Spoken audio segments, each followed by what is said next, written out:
नमस्कार। मैं वीके शास्त्री अपने चैनल के माध्यम से आप सभी दर्शकों का बहुत बहुत स्वागत करता हूं।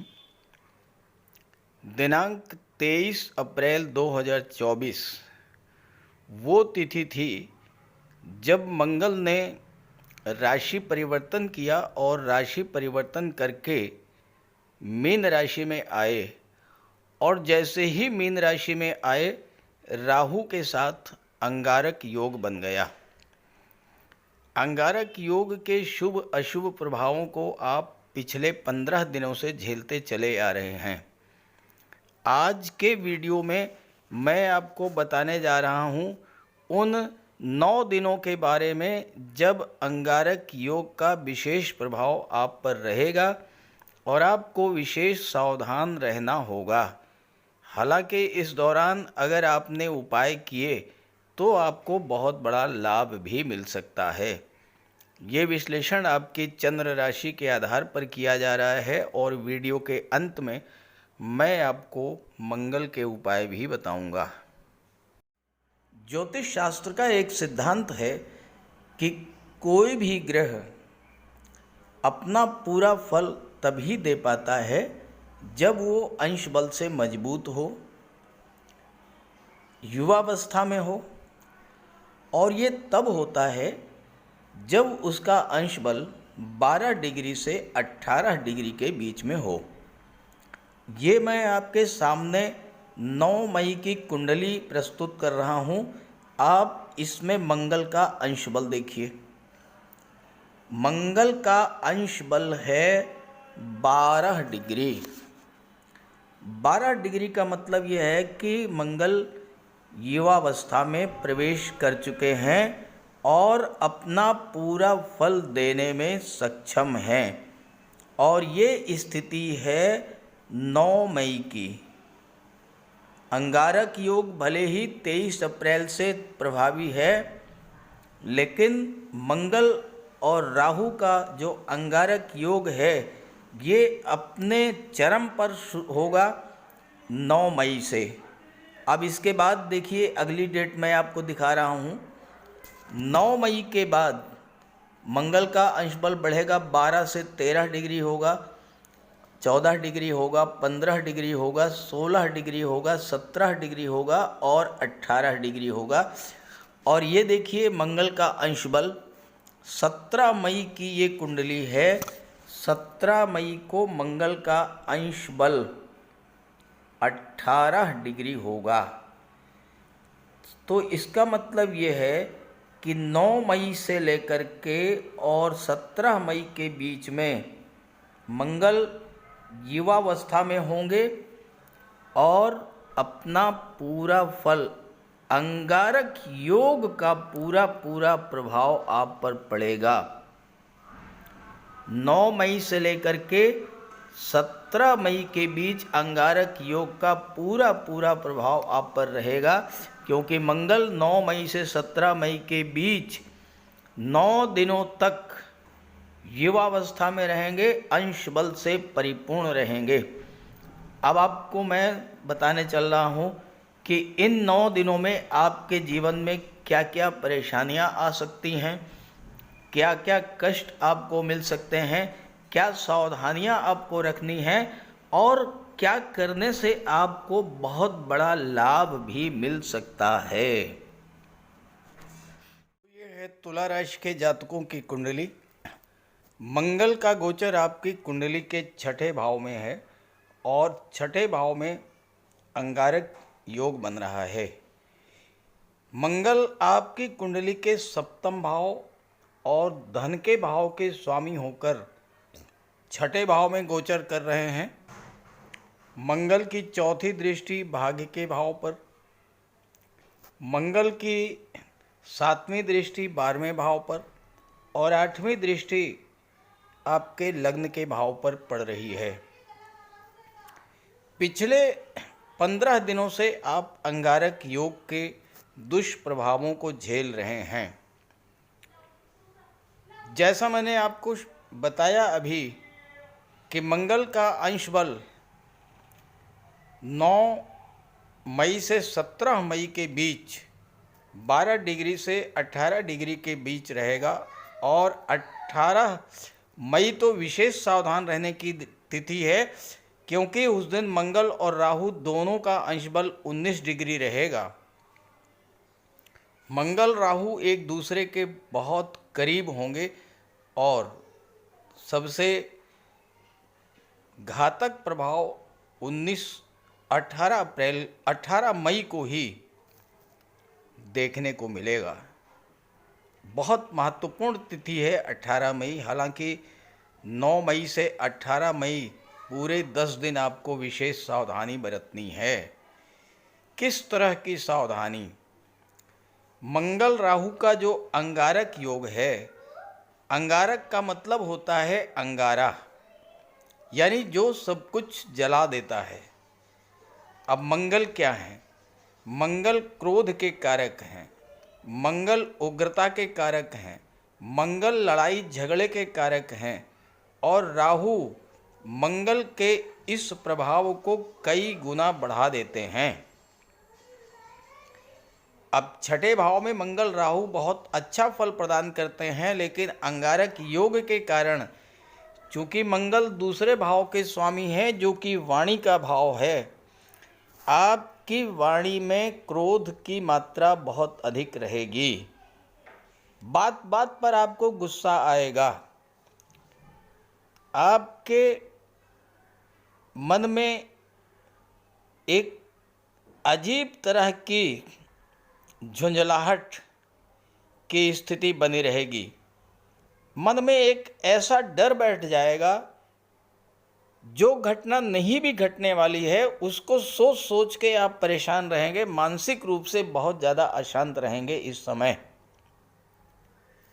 हो सकता है कि इस गोचर काल में जल्दबाजी में, लापरवाही में आपसे कोई ऐसा कार्य भी हो जाए जिसमें आपको धन की हानि भी हो सकती है। वाणी के कारण, क्रोध के कारण आपके संबंध आपके परिवार के लोगों से खराब हो सकते हैं। और दूसरा भाव चूंकि वाणी का भी होता है, धन का भी होता है, परिवार का भी होता है, साथ साथ आपके भोजन का भी होता है। और मंगल राहु छठे भाव में है जो कि रोगों का है, 12वें पर दृष्टि है जो कि अस्पताल का है। आपको अपने खान पान पर विशेष ध्यान रखकर चलना होगा।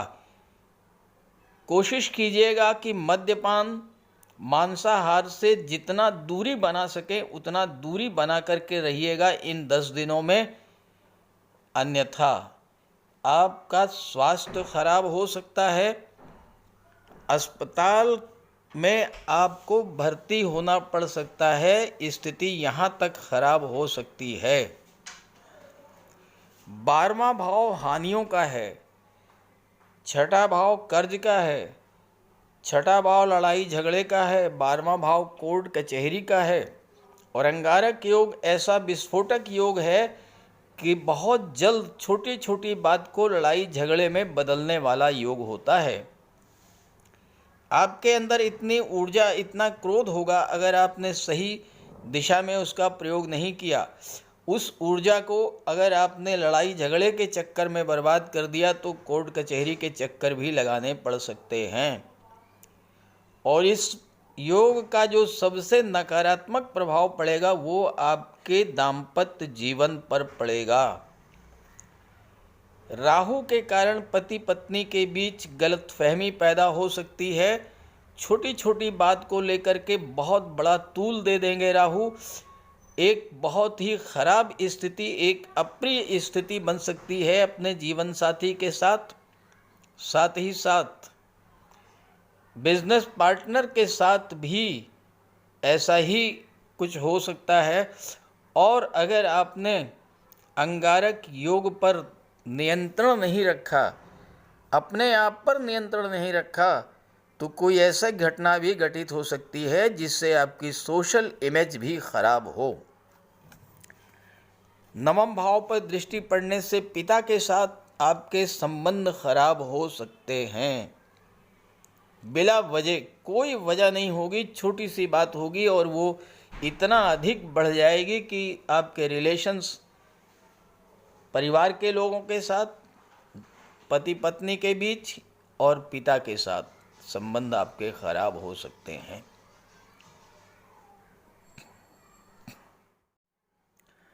तो क्या करें कि इस अंगारक योग के दुष्प्रभाव से बचा जा सके? पिछले वीडियो में जब मैंने अंगारक योग पर चर्चा की है तो बताया था आपको, उस उपाय को एक बार फिर से दोहरा देता हूँ। और जो मैंने बताया है लगभग ऐसा ही कुछ आपके साथ पिछले 15 दिनों से हो भी रहा होगा। कमेंट करके बताइएगा। अब देखिए, कम से कम 9 मई से लेकर के और 18 मई तक तो आपको पूरी तरह से बजरंग बली की शरण में चले जाना है। निरंतर उनका ध्यान करना है, उनकी आराधना करनी है, प्रातः हनुमान चालीसा का पाठ करना है। जब भी मन आपका अशांत हो, आप जहाँ भी बैठे हों, चाहे घर में हों चाहे ऑफिस में हों, अपने सामने एक गिलास में जल भर करके रख लीजिएगा, हनुमान चालीसा का पाठ शुरू कर दीजिएगा। जब पाठ समाप्त हो जाए तो उस जल को ग्रहण कर लीजिएगा। इससे क्या होगा, आपका मन शांत होगा, क्रोध शांत होगा। जल्दबाजी में कोई निर्णय लेने जा रहे थे, कोई एक्शन लेने जा रहे थे, वो समय टल जाएगा और आपको बाद में सही फैसला लेने में सुविधा होगी। साथ ही साथ मंगलवार शनिवार को बजरंगबली के मंदिर जाइएगा, उनके चरणों में बैठिएगा, उनकी आराधना कीजिएगा, अपने कष्टों का निवेदन उनसे कीजिएगा। ये सब करेंगे तो अंगारक योग के सकारात्मक फल भी आपको मिलेंगे। अब क्या फल मिलेगा? मंगल धन के स्वामी हैं और राहु की दृष्टि धन के भाव पर पड़ रही है। अचानक से धन लाभ का प्रबल योग बनेगा। कहीं न कहीं से आपको ऐसा पैसा मिलेगा जिसकी आपने कल्पना नहीं की होगी। कोई प्रॉपर्टी या कोई पैतृक संपत्ति आपको इस समय मिल सकती है। सप्तम के स्वामी हैं। दाम्पत्य जीवन में आपके जीवन साथी का भाग्योदय हो सकता है इस समय, क्योंकि मंगल की दृष्टि भाग्य के भाव पर है। आपके जीवन साथी को कोई जॉब मिल सकती है, कोई नौकरी मिल सकती है, या वो कोई स्वतंत्र व्यापार व्यवसाय शुरू कर सकते हैं। साथ ही साथ आपको बिजनेस से लाभ मिलेगा और आपकी सोशल इमेज भी बढ़ेगी। छठे भाव में अंगारक योग बन रहा है, शत्रु पराजित होंगे और कोई पुराना कर्ज भी इस समय उतर सकता है। साथ ही साथ 12वें भाव पर दृष्टि है, विदेश जाने का भी प्रबल योग बनेगा। अचानक से कोई विदेश से बहुत अच्छी बिजनेस डील आपको मिलेगी, क्योंकि 7वें के स्वामी हैं जो व्यापार का होता है और 12वें पर दृष्टि है जो कि विदेश का होता है। इसके अलावा छात्रों को भी उच्च शिक्षा के लिए विदेश जाने का योग बनेगा, या फिर उच्च शिक्षा के लिए प्रयासरत हैं तो अच्छे इंस्टीट्यूट में एडमिशन भी मिल सकेगा। विदेशों से अचानक से धन प्राप्ति होगी। कोई आपका पैसा रुका हुआ था, डूबा हुआ था, फंसा हुआ पैसा, वो आपको मिलेगा। नई नई बिजनेस डील्स मिलेंगी। विदेश में बिजनेस में कोई पैसा रुका हुआ था, वो सब पैसा आपको मिलेगा। लेकिन ये सब होगा तब जब आप मंगल का उपाय करते रहेंगे। तो बात करते हैं उपायों पर। मंगल का सबसे बड़ा उपाय है बजरंग बली की उपासना करना।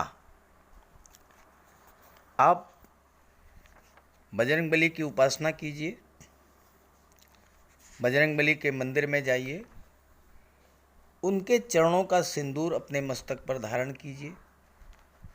साथ ही साथ हनुमान चालीसा का पाठ कीजिए, बजरंग बाण का पाठ कीजिए। मंगलवार के दिन अगर आप व्रत रख सकें तो मंगलवार का व्रत रखिए।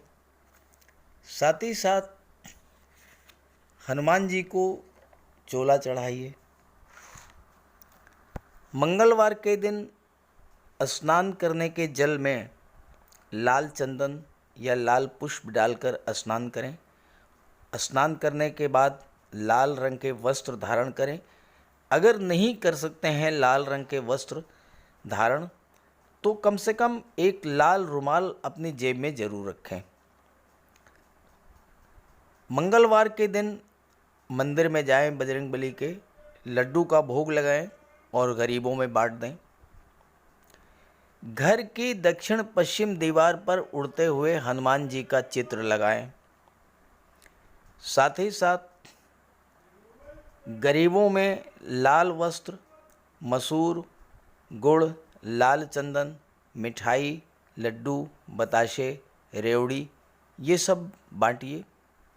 मस्तक पर लाल चंदन का टीका लगाएं या हनुमान जी के चरणों का सिंदूर लगाएं। मंगलवार के दिन बंदरों को गुड़ और चना खिलाएं। बहते हुए जल में लाल पुष्प, तिल या गुड़ प्रवाहित करें और जेब में एक तांबे का सिक्का रखें। साथ ही साथ अगर आप मंगल के ये उपाय कर लेते हैं तो राहु भी नियंत्रित हो जाएंगे और शनि भी नियंत्रित हो जाएंगे, क्योंकि बजरंग बली की उपासना करने से राहु, मंगल और शनिदेव तीनों का ही उपाय हो जाता है। इसके अलावा एक चांदी की छोटी सी ठोस गोली चाहे आप जेब में रखें या चेन में पहन लें या ब्रेसलेट में लगा लें। अपने बैग में मोरपंख रखें और घर में भी मोरपंख लगा लें। मेन डोर पर, कार्यस्थल पर भी मोरपंख रखें, तो इससे राहु आपको परेशान नहीं कर पाएंगे। तो ये सब उपाय बहुत आसान हैं। सुंदरकांड का पाठ कीजिए, बजरंग बाण का पाठ कीजिए, हनुमान चालीसा का पाठ कीजिए। ऐसा कोई उपाय नहीं है जो आप नहीं कर सकते, और आप इन उपायों को कीजिए, फिर देखिए आपको कितना बड़ा लाभ मिलता है। नमस्कार।